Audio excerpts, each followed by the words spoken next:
함께 나눌 하나님의 말씀은 요한계시록 16장 10절에서 21절까지의 말씀입니다. 신약 성경 415페이지 정도 될 것 같습니다. 요한계시록 16장 10절에서 21절까지의 말씀인데요. 오늘은 일곱 대접 심판 중에 다섯째, 여섯째, 일곱째 심판.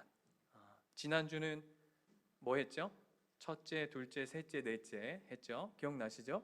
오늘은 다섯째, 여섯째, 일곱째 세 가지 심판을 함께 살펴보도록 하겠습니다. 10절부터 21절까지 한 절씩 교독하겠습니다. 또 다섯째 천사가 그 대접을 짐승의 왕자에 쏟으니 그 나라가 곧 어두워지며 사람들이 아파서 자기 혀를 깨물고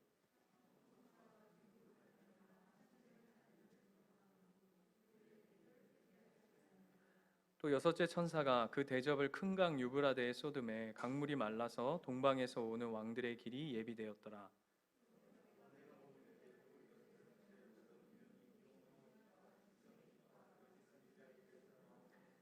그들은 귀신의 영이라 이적을 행하여 온 천하 왕들에게 가서 하나님 곧 전능하신 이의 큰 날에 있을 전쟁을 위하여 그들을 모으더라.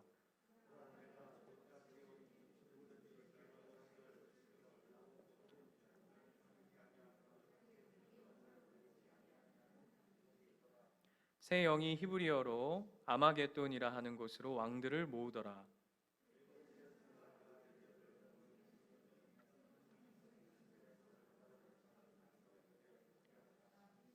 번개와 음성들과 우레소리가 있고 또 큰 지진이 있어 얼마나 큰지 사람이 땅에 있어 온 이래로 이같이 큰 지진이 없었더라.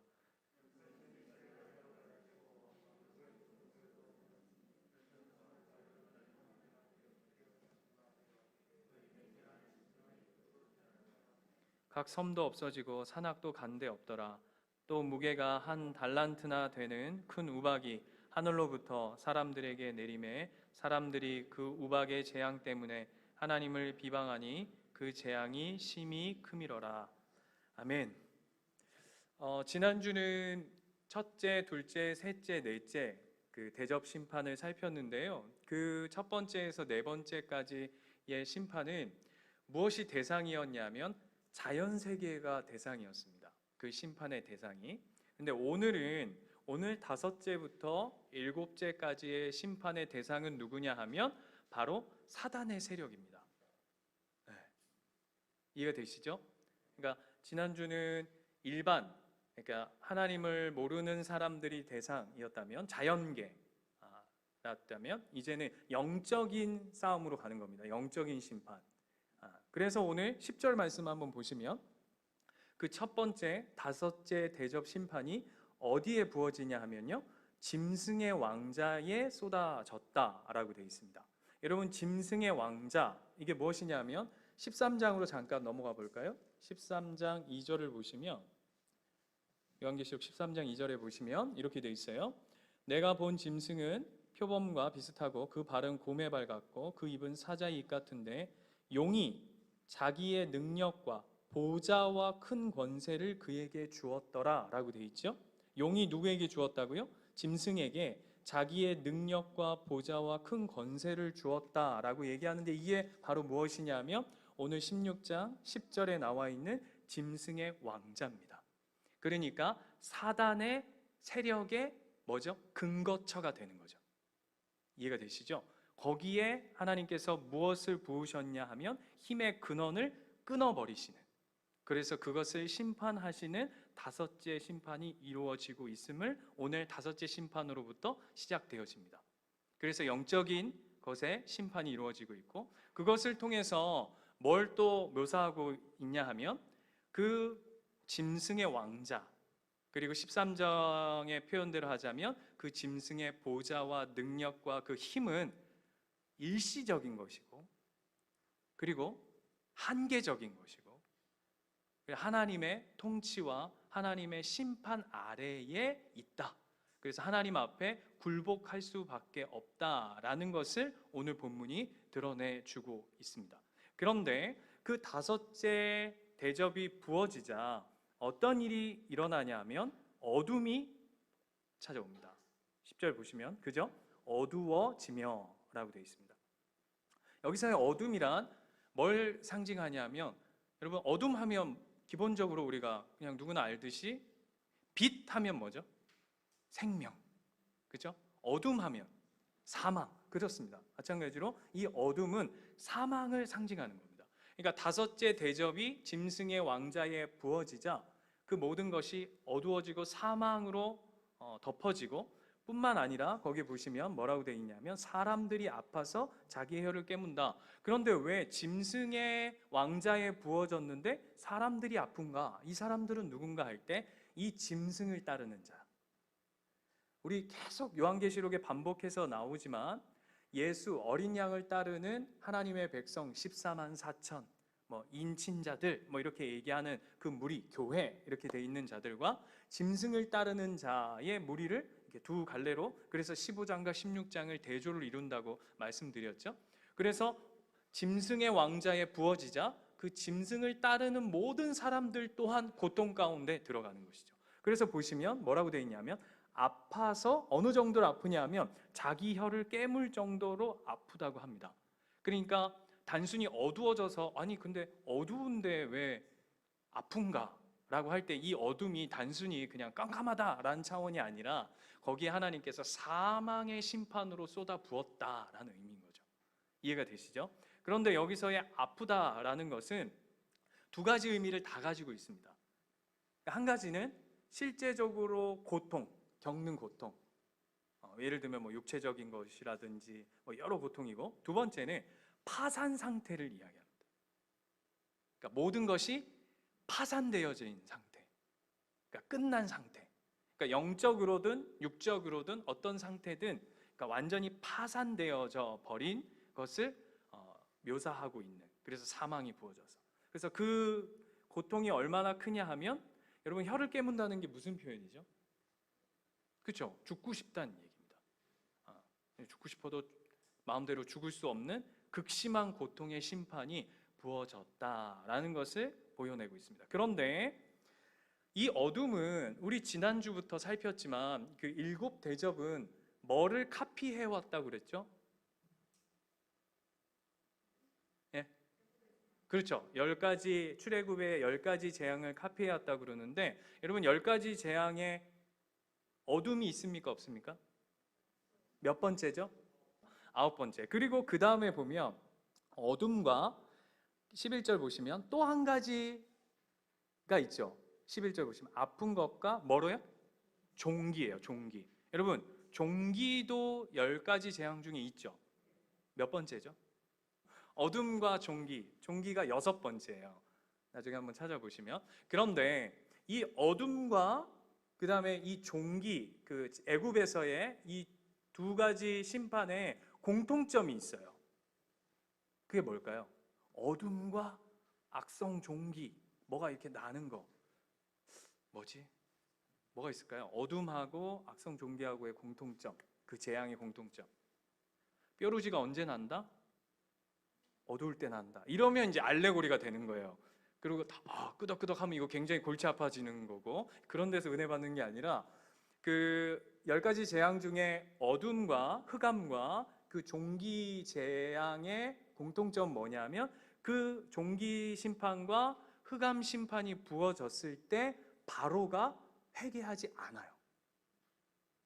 나머지 심판은 물론 한 가지 더 있긴 하지만, 나머지 심판은 예를 들면 그 심판이 이루어졌을 때 바로가 야 이거 빨리 니네 하나님한테 기도해 말씀드려가지고 이거 빨리 정리해달라고 해라. 내가 잘못했다. 그리고 니네 나가라.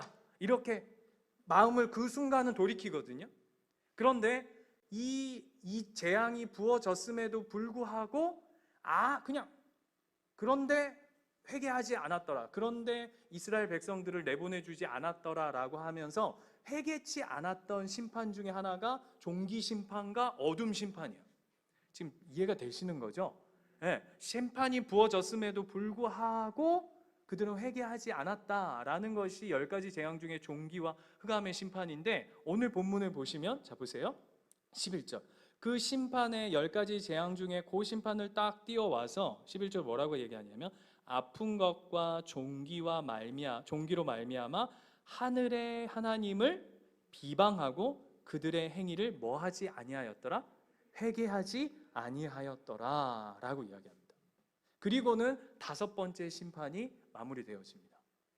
그런데 재밌는 건요, 5번째 심판까지는 많은 학자들이 어떻게 얘기하냐면 첫 번째부터 5번째 심판까지는, 첫 번째부터 다시 한번 여기 앞에 보세요. 저 한번 봐주세요. 첫 번째부터 5번째 심판은, 이 심판의 내용이 예수님 초림부터 재림의 사건 전 종말의 기간 동안 이루어지는 심판이 1부터 5번째라고 얘기합니다. 그런데 이제 앞으로 우리가 살펴볼 지난주에 제가 광고를 그렇게 했던 아마겟돈, 6번째 심판, 7번째 심판은 그 시기가 언제냐 하면, 자 한번 보실래요? 제가 나누어드린 프린트물 보시면 아마겟돈이라고 16장의 전쟁의 이야기가 있고요. 그 다음에 19장에 보면 백마탄 예수님과 두 짐승의 전쟁이 있고요. 앞으로 이제 우리가 살펴볼 이야기들입니다. 20장에 가면 사탄의 곡과 마곡의 전쟁이 있습니다. 그런데 이 내용들은 다 어느 때 시점이냐 하면, 이제 끝날 예수 그리스도가 이 땅 가운데 오실 그 재림의 시기에 이루어질 이 땅의, 이 세상의 끝의 끝, 말세 지말에 있을 심판입니다. 그러니까 무슨 얘기냐? 이제 이 전쟁은 이 심판은 끝 중에 끝에 이루어질 사건이라는 거예요. 그게 몇 번? 6번째, 7번째. 그래서 그 맨 밑에 보시면 전쟁의 시기라고 돼서 하나님 곧 전능하신 이의 큰 날이라고 돼 있고, 뭐라고 돼 있죠? 재림이라고 돼 있는 거예요. 그래서 재밌는 건요, 이제 17장, 18장이 무슨 내용이냐면 큰 성 바벨론의 멸망이에요. 그래서 17장 18절은 큰 성 바벨론의 멸망인데, 이 6번째 심판과 7번째 심판, 그러니까 예수님 재림 때, 예수님이 이 땅 가운데 오실 때의 마지막 심판을 굉장히 상세히 기술한 게 바로 17장 18장 이야기입니다. 이해가 되세요? 그러니까 6번째, 7번째, 오늘 우리가 살필 6번째 심판, 대접 심판과 7번째 대접 심판을 확장해서 구체적으로 살펴보는 이야기가 바로 17장, 18장 이야기라는 거예요. 이해되시죠? 그리고는 그 다음이 뭐냐면 예수님과 두 짐승의 전쟁 이야기, 그리고 사탄의 곡과 마곡, 그 다음에 뭐 천년왕국 이런 이야기들이 쭉 나오고요. 그 다음에 어린 양의 혼인잔치, 그리고 거룩한 성 예루살렘, 이렇게 하고는 요한계시록이 이제 끝나는 거예요. 지금 우리가 어디쯤 와 있는지 이해되시죠? 거기가 이제 바로 6째 심판입니다. 머릿속에 잘 기억하시고요. 그런데 오늘 본문에 보시면 12절 보시면 그 6번째 대접은 어디에 부어지죠? 큰 강이니까 목소리도 우리 크게 한번 해봅시다. 어디에 부어지죠? 큰 강 유브라데. 여러분, 유브라데 우리 여러 번 만났었습니다. 기억나시죠? 그 유브라데가 굉장히 중요한 그 위치를 가지고 있다 그랬는데, 제가 주일날도 한번 말씀드렸는데, 이스라엘이 제 얼굴이라고 칩시다. 이렇게 코가 이렇게 이스라엘이라고 치면 유브라데는 어디 있냐면 요 눈썹이 유브라데라고 생각하면 됩니다. 우리식으로 하자면 북한 위에 압록강을 기준으로 해서 북한과 남한 이렇게 있고, 우리나라 대한민국이 있고, 그 위로부터가 뭐죠? 중국이잖아요. 그러니까 중국과 그 우리나라를 경계하는 것이 압록강이듯, 이스라엘과 이제 그 북방 다른 나라들을 경계하는 그 강이 뭐냐 하면 오늘 이야기하는 유브라데입니다. 이해된다? 그런데 오늘 본문을 보시면 그 큰 강 유브라데가 북방의 경계선인데, 그래서 지난번에 한번 말씀드렸죠. 로마가 이 북방 유브라데라는 이야기를 들으면 누가 확 떠올라가지고 로마가 굉장히 긴장한다 그랬어요. 그 군대가 뭐라 그랬죠? 아무도 기억 못하시고 파시라 그랬습니다. 파르티아 군대라고 해서, 여러분 기억나십니까? 말 타면서 활 쏜다고. 기병대 막 이러면서 굉장히 그 전투력이 좋아서 로마가 유일하게 2번 진 군대, 파르티아 군대. 쩔쩔매. 그래서 그 기병대가 이 말소리만 들면 로마가 긴장한다는 파르티아. 그 사람들이 어디에서 넘어왔냐면 바로 유브라데로부터 넘어왔어요. 그런데 오늘 본문을 보면 그 유브라데 강을 12절 보실까요? 강물이 말라서 동방에서 오는 왕들의 길이 열렸다라고 얘기합니다. 강을 말렸다. 그래서 동방으로부터 왕들이 왔다. 이걸 세대주의 학자들이 어떻게 하냐면요. 어떻게 얘기하냐면 문자 그대로 이걸 받아가지고 지금 이 유브라데에 있는 지역이 어디죠? 중동 지역이잖아요. 중동 지역. 그래서 이 본문을 가지고 예수님 마지막 때의 심판과 아마겟돈 전쟁은 어떻게 이루어지냐? 그게 세계 3차 대전인데 중동 위쪽으로 넘어오는 자들이 누구일까? 할 때 그것을 중국이라고 합니다. 그 세대주의자들이 뭐라고 얘기하냐면 이 본문, 요 본문을 가지고 예수님 재림할 때의 이 아마겟돈 전쟁은 아마도 세계 3차 대전일 텐데 중동과 중국의 전쟁이 될 것이다 라고 얘기한다고요. 그럴싸합니까? 그럴싸합니까? 그럴싸할 수는 있어요. 그런데 한 번만 생각해 보면 됩니다. 이걸 문자적으로 여러분 여기 본문에 보면 그 강물을 말려가지고 그 동방의 왕들이 넘어온대요. 요즘 전쟁을 물 때문에 못 넘어오는 전쟁이 어디 있어요? 여러분 한 번만 생각해 보세요. 그죠? 전쟁이 물 때문에 못 넘어와서 못하는 전쟁이 요즘 어디 있냐고요. 그 이야기가 아니에요. 여기서의 아마겟돈 전쟁은 영적 전쟁이에요. 그런데 이거는 뭘 묘사하는 거냐면 이사야 41장 한번 가볼까요?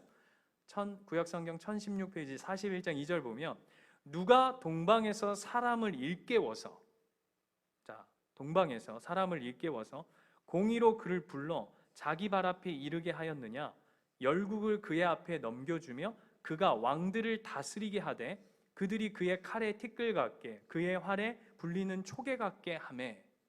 약간 뭔가 우리가 아까 보았던 본문 뉘앙스하고 약간 비슷하죠? 목사님 요거 가지고 그렇게 얘기하면 너무 좀 강한 거 아닙니까? 25절 한번 보세요.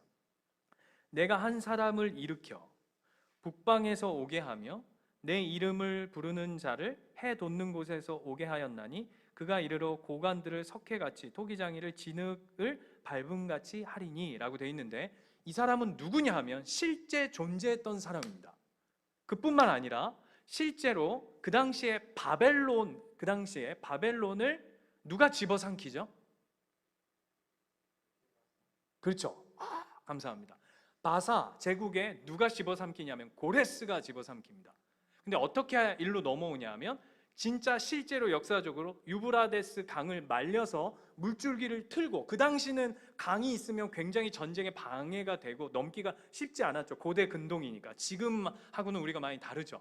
지금 이해가 되고 계신 거죠? 그 당시에 실제 고레스 왕이 유브라데스 강을 말려서 강줄기를 돌리고 치고 내려와서 바벨론을 멸망시켜요.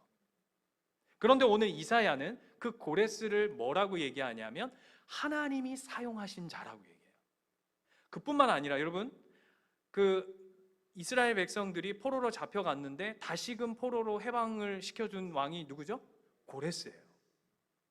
그래서 성경은 그 고레스를 굉장히 하나님의 사람으로 인치고 있습니다. 그 이야기를 오늘 요한계시록이 아마겟돈 전쟁의 서론에 깔고 있는 거예요. 그러니까 무슨 얘기냐?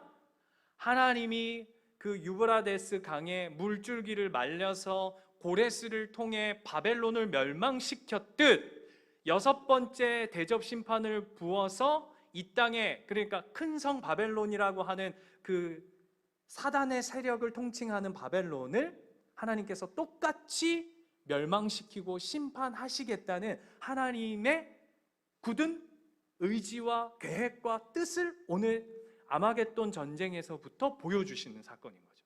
하나님이 그 몇백 년 전에 있었던 그 실제 사건을 가져다가 마지막 그 전쟁의 비유를 사용하시면서 다시금 이 전쟁은 그 바벨론, 고레스가 바벨론을 짓밟아 멸망시켰듯이 내가 반드시 큰 성 바벨론, 사단의 세력을 끝내겠다라고 하는 하나님의 의지를 드러내시는 장면인 거죠. 이해가 되시는 거죠? 네, 그렇게 한 곳이 바로 어디냐 하면 바로 아마겟돈이라고 합니다. 그런데 쭉 보시면, 자 볼게요. 또 봄에 자, 13절. 또 내가 봄에 개구리 같은 새 더러운 영. 갑자기 개구리가 나와요. 개구리가 왜 나오죠? 제가 말씀드렸죠? 아까 10가지 재앙 카피라고요. 여러분, 개구리 재앙 몇 번째? 두 번째. 그거는 외우기 쉬워요. 그죠? 피개, 이파 이렇게 하면 바로 바로 나오죠. 그래서 두 번째인데, 그 개구리, 여러분 이스라엘 백성들은 개구리 먹습니까? 안 먹습니까? 안 먹죠. 왜 안 먹죠? 불결한 동물입니다. 불결한 짐승입니다. 아시죠? 뭐 그 이스라엘은 먹을 수 있는 특징들이 있죠.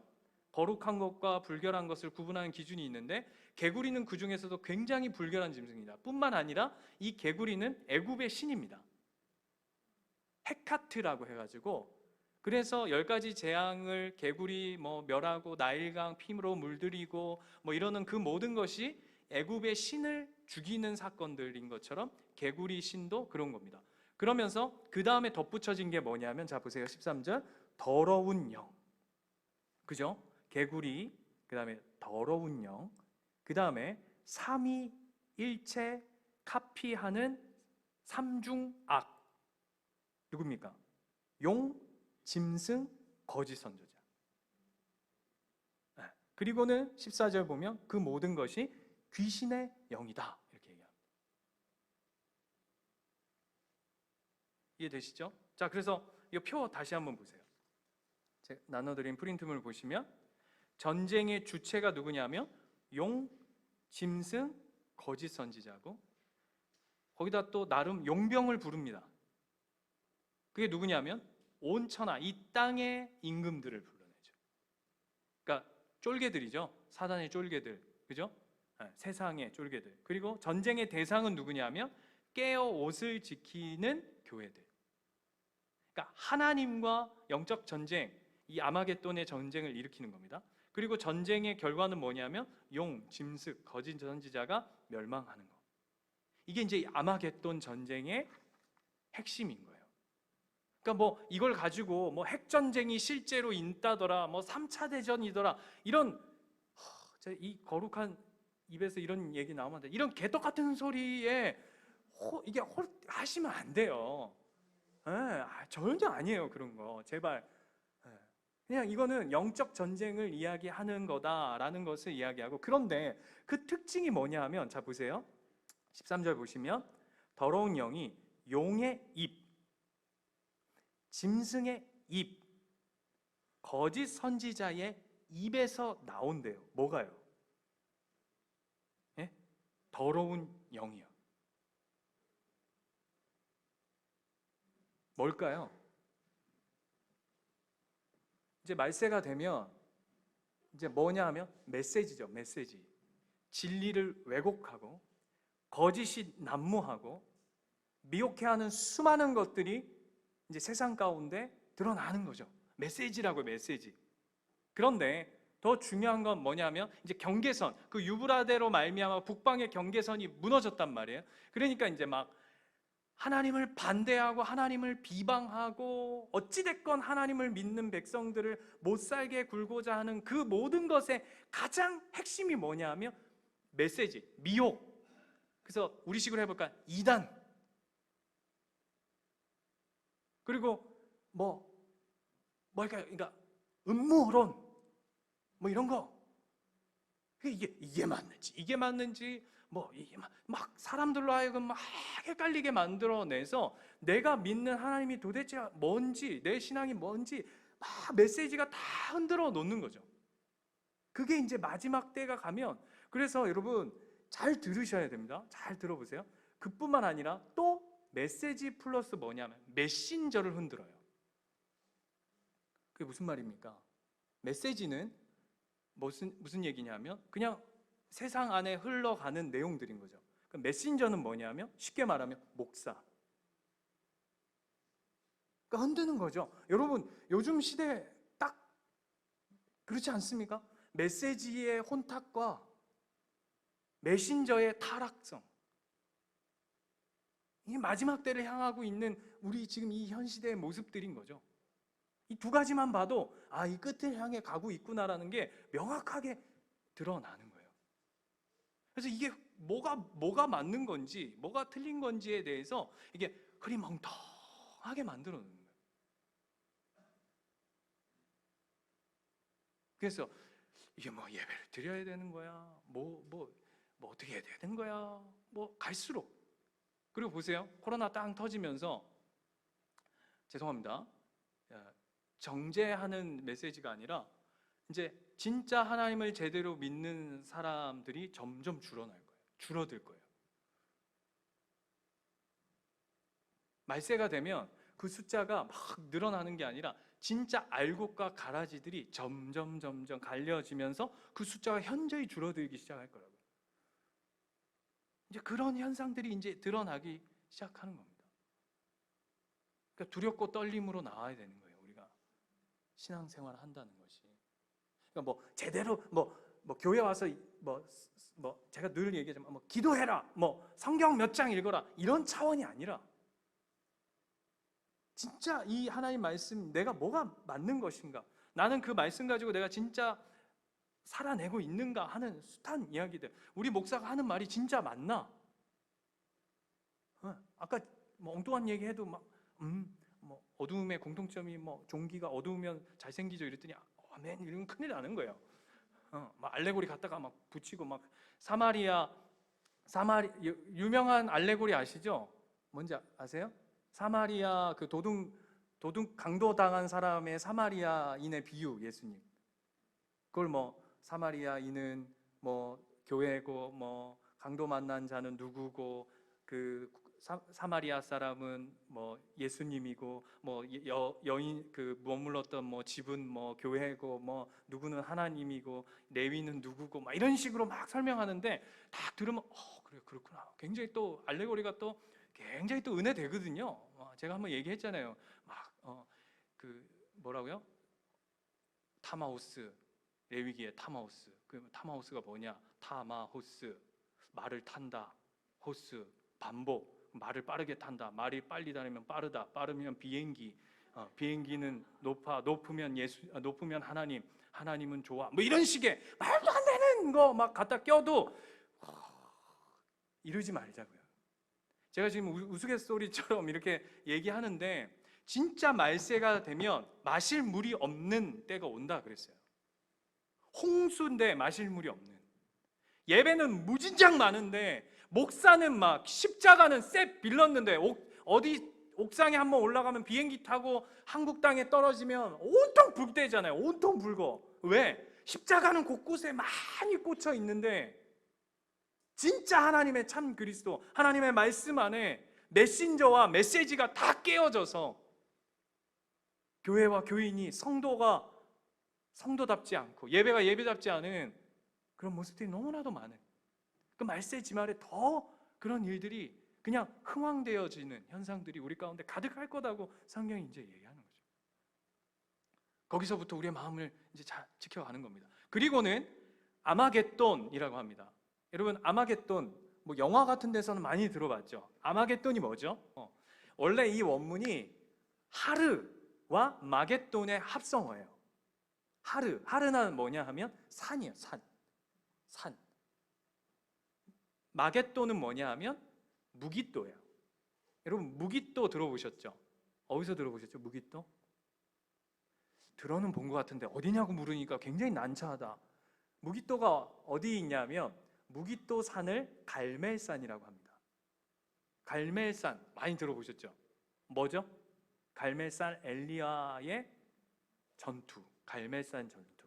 그래서 오늘 이 아마겟돈의 전쟁하는 곳은 지역적 의미인데 진짜 아마겟돈이라는 곳이 있는 게 아닙니다. 그냥 무깃도 산, 갈멜산 전투와 같은 상징성, 그러니까 하나님께서 하나님의 백성들을 통해서 바알 선지자들을 그냥 뭉개버리셨던 그 상징적 장소를 그냥 아마겟돈이라고 하는 거예요. 거기에 하나님을 반대하는 세력들이 다 끌어나와가지고 이제 마지막 하나님과의 결투를 이제 앞두고 있는 거죠. 이해되시는 겁니까? 그게 이제 아마겟돈인데 거기가 갈멜산 전투와 같은 이미지인 거예요. 여러분, 갈멜산 전투하면 우리 딱 알죠? 승전가가 울려 퍼지던 곳이라는 거. 또 무기또가 또 있습니다. 여러분 잘 모르실 수도 있는데 여기서 유명한 여인이 승리를 거둔 곳이기도 합니다. 누굴까요? 선지자입니다. 여선지자 드시입니다. 드보라. 드보라 선지자가 바락과 함께 시스라와 그 가나안 땅에 있는 시스라라고 하는 자와 전쟁을 벌여서 숫자는 굉장히 열악했음에도 말미암고 하나님께서 대승을 하게 하셨던 곳이 바로 무깃도라는 것입니다. 그러니까 이스라엘 백성, 여러분 우리나라 사람들은 예를 들면 한산도 대첩 이러면 누가 딱 떠오르죠? 이순신. 그리고 누구한테 이겼던 거? 애굽이요?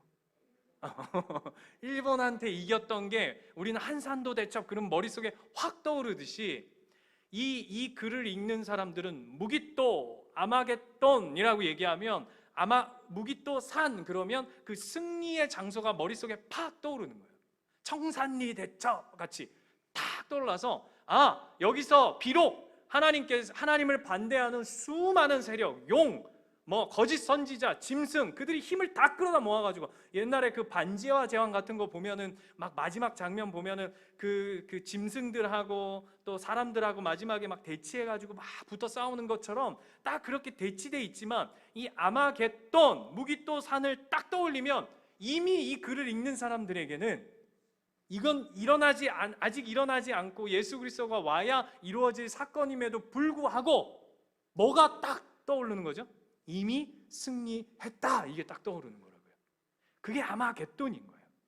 그런데 이 나쁜 놈들의 시기들이 이 끝까지 물러서지 않는 거예요.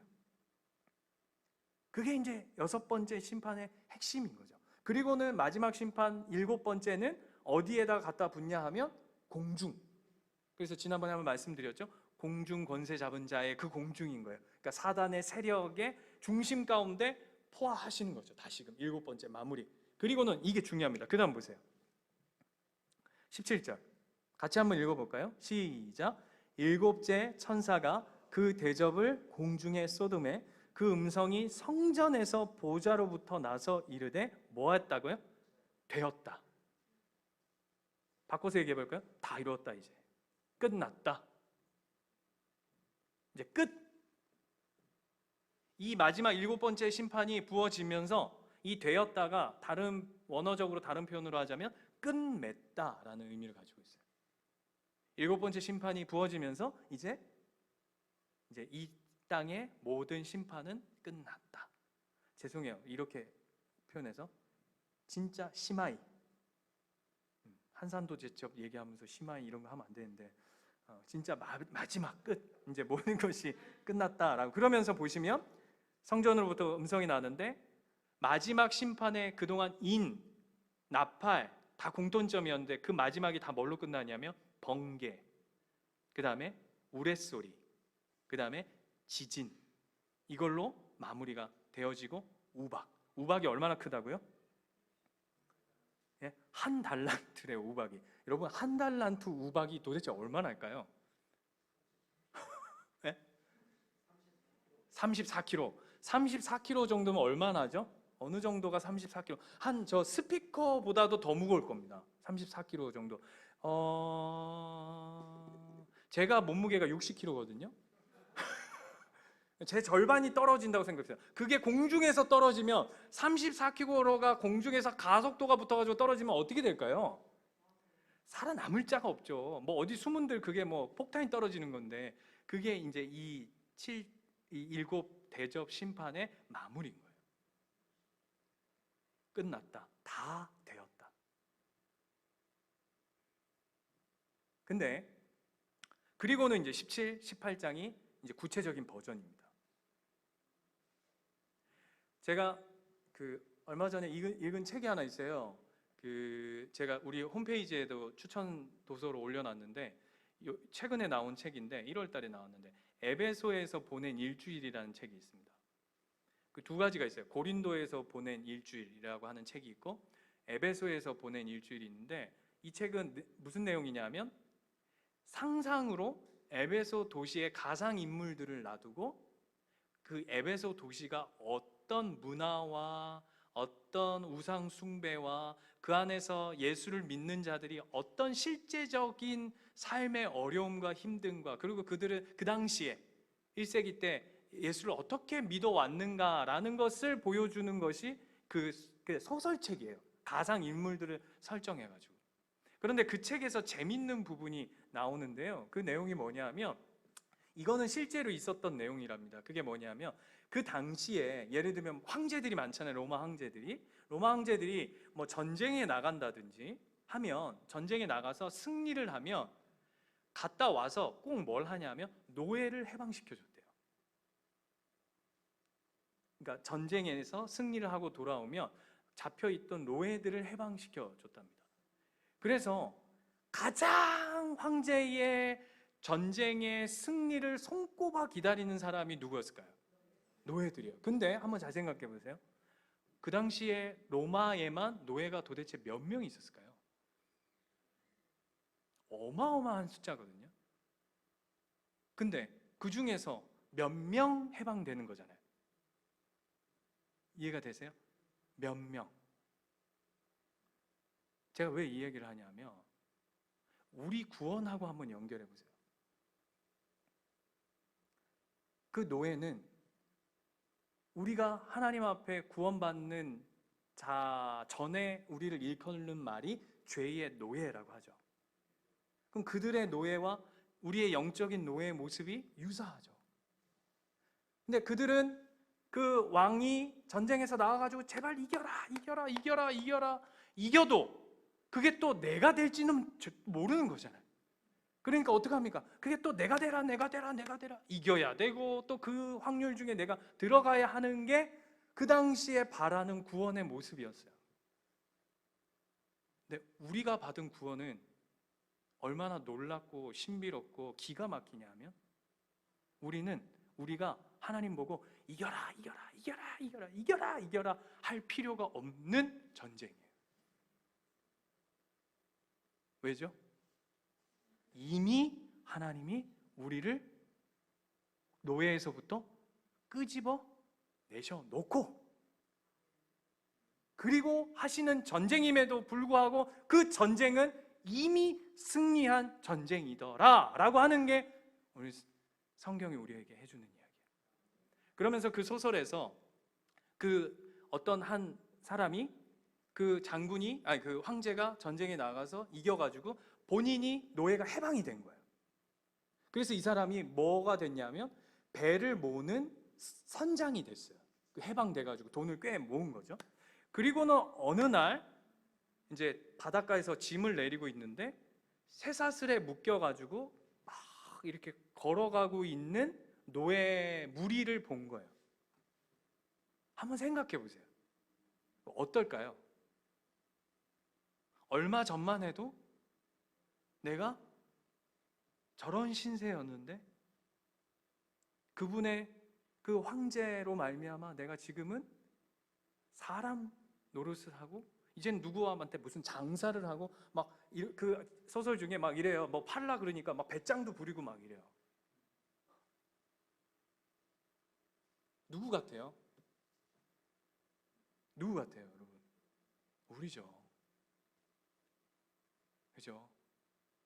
그분의 승리, 그분의 십자가의 사건, 그분의 사랑, 그분의 은혜로 말미암아 우리가 사람 굿이라며 16장에 속한 자가 아니라 우리는 이미 15장에 속한 자로 살아가고 있는 놀라운 존재. 그래서 우리는 아마겟돈 전쟁이 두려움과 뭐 세계 3차 대전 벌어지면 어떻게 무슨 핵이 떨어지면 어떻게 뭐 바코드 뭐 칩이 심겨지면 어떻게 뭐 바코드 이런 걱정은 우리가 할 게 아니에요. 네. 왜요? 이미 하나님께서 이미 아까 얘기했잖아요. 이미 우리를 전쟁도 하기 전에 전쟁 이겨서 우리를 노예에서 해방하는 게 아니라 이미 우리는 꺼내놓고 뒤에 넣어놓고 하나님 전쟁하셨는데 이 전쟁도 이미 승리하셨다고요. 걱정하들 마세요. 요한계시록을 보시면서 하나님의 놀라운 사랑의 신비를 맛보시면서 그래서 15절을 권면하시는 거예요. 지난주도 얘기했지만 오늘 한 번 더 보는 겁니다. 15절. 보라, 내가 도둑같이 오리니 누구든지 깨어 자기 옷을 지켜 벌거벗고 다니지 아니하며 자기의 부끄러움을 보이지 아니하는 자는 복이 있도다. 이게 누구죠? 우리라고요. 우리. 네. 아멘이십니까? 두렵고 떨림으로 너희의 구원을 이루라 라고 하시는 하나님의 말씀에 귀 기울이시는 저와 여러분 되시기를 축원드립니다.